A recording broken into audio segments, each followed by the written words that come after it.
Ma présentation va débuter par une courte incursion sur le potentiel du marché européen. Je n'irai pas dans le détail parce que tantôt, je pense qu'il y a plusieurs personnes qui ont pu en parler. Ensuite, je vous suggérerai une démarche ou un processus qui permettrait aux entreprises québécoises à aborder ce marché-là, le marché européen.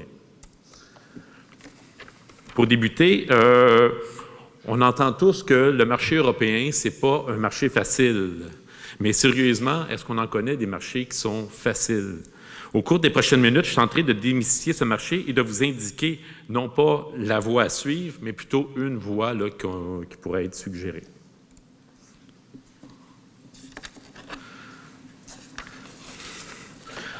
L'Europe, c'est un marché qui présente une multitude de possibilités pour les entreprises bioalimentaires du Québec. Mais les entreprises doivent s'y préparer.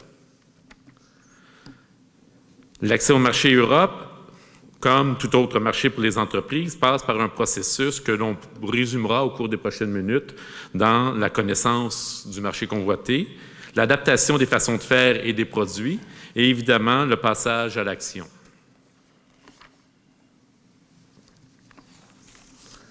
Sans rentrer dans le détail, cette diapositive sert surtout à démontrer que l'Union européenne est un géant commercial en agroalimentaire. Tantôt, on a parlé un peu, on parlait de l'ordre, en fait, on parle autour de 190 milliards en termes d'exportation et une importation, il importe pour 195 milliards environ. Ce qui fait en sorte qu'on observe très facilement qu'une balance commerciale négative, d'où un potentiel pour les entreprises.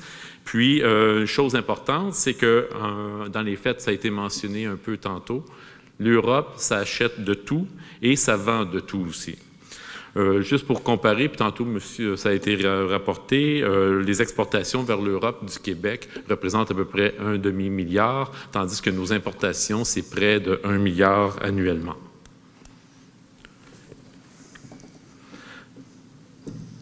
Les flux commerciaux, en fait, depuis plusieurs années, en gros, c'est depuis la crise économique de 2008, on voit que les flux commerciaux de l'Union européenne connaissent une hausse marquée et régulière, qui laisse entrevoir des possibilités pour les entreprises. Le marché européen, on dit, on est dans la partie connaissance de ce marché-là. En fait, malgré que l'Europe représente un marché de 500 millions, ce marché pose plusieurs défis pour les entreprises québécoises. Compte tenu de son importance, ce marché est la cible de la plupart des pays exportateurs. On l'a parlé tantôt, c'est qu'il y a beaucoup de pays en voie de développement qui exportent vers l'Europe et aussi les pays de l'Union européenne qui eux-mêmes offrent souvent des produits qui sont comparables à ceux qui sont produits au Québec. Ensuite, on voit ici, c'est écrit politique d'achat, mais c'est plus une culture d'achat local. Les entreprises, en fait, les consommateurs et les entreprises s'orientent beaucoup pour la vente au niveau du marché local. Et les exigences réglementaires sont assez serrées. On parle notamment au niveau des OGM, des hormones et des pesticides. L'Union européenne représente en soi un marché qui est, pour ainsi dire, pas homogène. On peut même parler des marchés d'Europe, puis tantôt ça a été mentionné par M. Audette que, en fait, c'est un marché qui présente des diversités d'un pays à l'autre. Les habitudes de consommation variant d'un pays à l'autre, il n'est pas automatique qu'un produit qui rapporte un succès sur un pays soit le même que ce produit-là va avoir le même succès ailleurs. Étant donné la concurrence interne et externe, les exigences sont souvent influencées par toutes sortes de facteurs. Il est donc évident que pour le consommateur, selon les éléments de la liste, qui est plus haut dans la liste, qui ont pavé une voie en présentant des attentes élevées. En fait, ils ont des règles élevées, mais souvent, ça amène les consommateurs à avoir des règles là, qui sont tout aussi élevées. Au niveau de la mesure du potentiel, outre les tarifs douaniers et les nouvelles règles de la ECG, il importe de considérer certaines variables pour initier et perpétuer les exportations. Juste vous dire, c'est que souvent, on s'attardait beaucoup sur ce qu'on exporte déjà sur un marché, mais dorénavant, il faut aussi regarder c'est quoi, quels sont les produits que ce pays-là ou que ce marché-là importe d'un peu partout dans le monde. Évidemment, les tendances qu'on parle et aussi l'image des produits québécois et canadiens sur ce marché-là de l'Europe. Ici, c'est un graphique qui, en fait, c'est un tableau qui vous présente en gros les marchés potentiels européens. En fait, on voit que souvent, les produits de l'érable remportent des succès, notamment en Allemagne, au Royaume-Uni et en Espagne.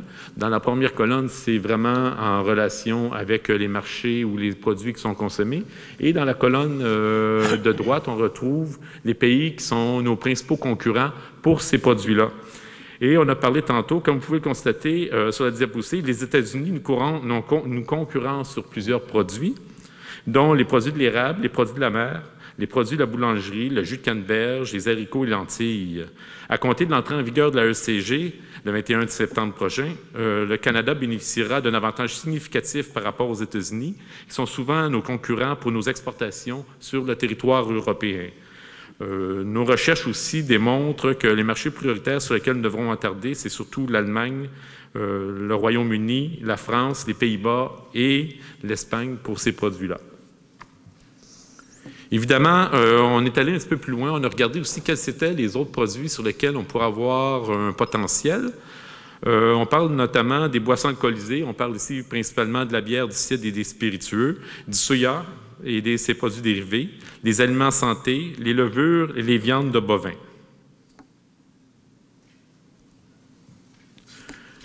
Du point de vue du consommateur maintenant, il y a des caractéristiques générales qui influencent les décisions d'achat. On parle principalement du prix, de la provenance des ingrédients, de la fraîcheur et des produits locaux. À titre d'information, lors du sommet, on avait souligné une rencontre thématique sur le sommet sur l'alimentation. Au Québec, c'est davantage le prix, la qualité, le goût et l'aspect santé des produits là, qui est un des facteurs ou qui sont des caractéristiques de décision d'achat de nos consommateurs. Du point de vue du consommateur, en fait, ces variables-là, plus spécifiquement, on remarque que l'impact de ces variables-là ont une incidence différente selon le pays. Par exemple, en France, le goût de l'innovation vient en premier lieu. En Allemagne, on parle davantage sur le prix et le plaisir. Et le troisième, c'est les consommateurs, ils réagissent un peu comme aux États-Unis, où il n'y a pas vraiment de tendance bien spécifique là, au niveau de la consommation. Et ensuite, des autres éléments là, que vous pouvez considérer là, au niveau des variables spécifiques. Juste mentionner notamment qu'au niveau de la prépondérance des produits de promotion, en France, par exemple, 20% des produits qui sont affichés en promotion remportent, en fait, 20% qui est comment dire, c'est qu'il y a un impact sur la décision d'achat des consommateurs. Tandis que sur l'Allemagne, il y a seulement 13% des produits qui sont identifiés en promotion, mais la pertinence ou la propension d'achat n'est pas aussi grande.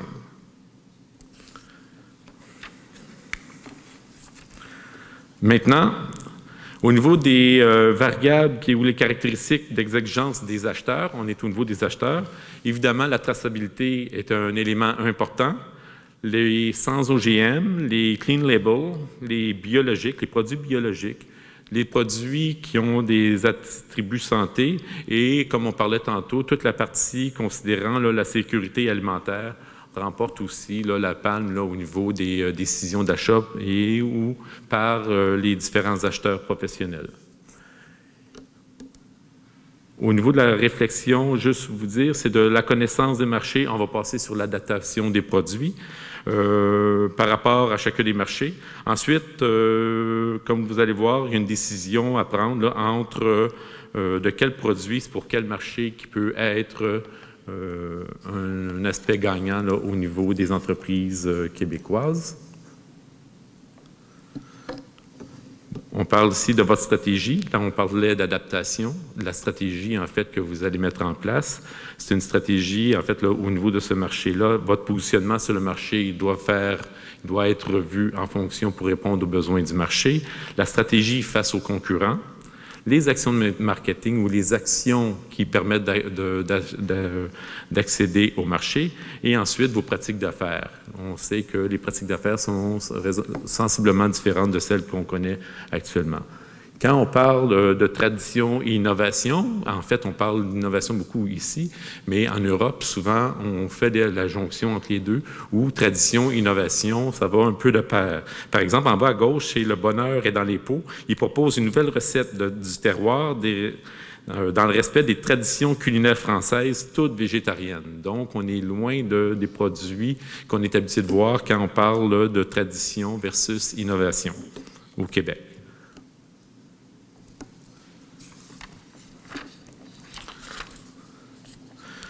Maintenant, évidemment, il va falloir que les entreprises adaptent leur processus qui est à deux niveaux. Au niveau de la production et de la transformation alimentaire, les normes de qualité, ça devra être évidemment des éléments sur lesquels chacun devra tirer profit, et l'automatisation. Et aussi, il y a tout l'aspect commercialisation qu'il va falloir tenir compte. On parle ici notamment au niveau de la logistique, du développement de marché, de la promotion qui risque d'être différente de ce qu'on voit ici et des suivis qu'il y a à réaliser là, après les rencontres d'affaires ou avec les clients qu'on a actuellement. C'est un élément sur lequel on devra davantage miser. Ensuite, au niveau des activités à venir, au niveau du ministère et du groupe Export, au niveau du marché européen, vous avez la liste ici et je crois que vous avez une liste aussi, on en a parlé tantôt, au niveau du programme qui vous a été livré ce matin. On voit la liste des activités. En fait, c'est une liste exhaustive des activités qui apparaît et on peut en retrouver davantage sur les sites web du groupe Export et du ministère. Enfin, je le disais tantôt, au niveau du suivi, on entend souvent le retour de nos acheteurs ou à la suite des rencontres des acheteurs étrangers, comme quoi qu'ils s'attendent à ce que les suivis qui sont faits avec les entreprises québécoises, souvent je ne sais pas si c'est notre volet un petit peu plus latin, mais souvent on est un peu gêné de recontacter les entreprises pour s'assurer à faire nos suivis au niveau des rencontres et des ventes. Et c'est un élément sur lequel on devra, je demanderai davantage aux entreprises de porter une attention particulière. C'est vraiment un commentaire qui nous est souvent livré et qui souvent permettrait probablement de conclure certaines ventes.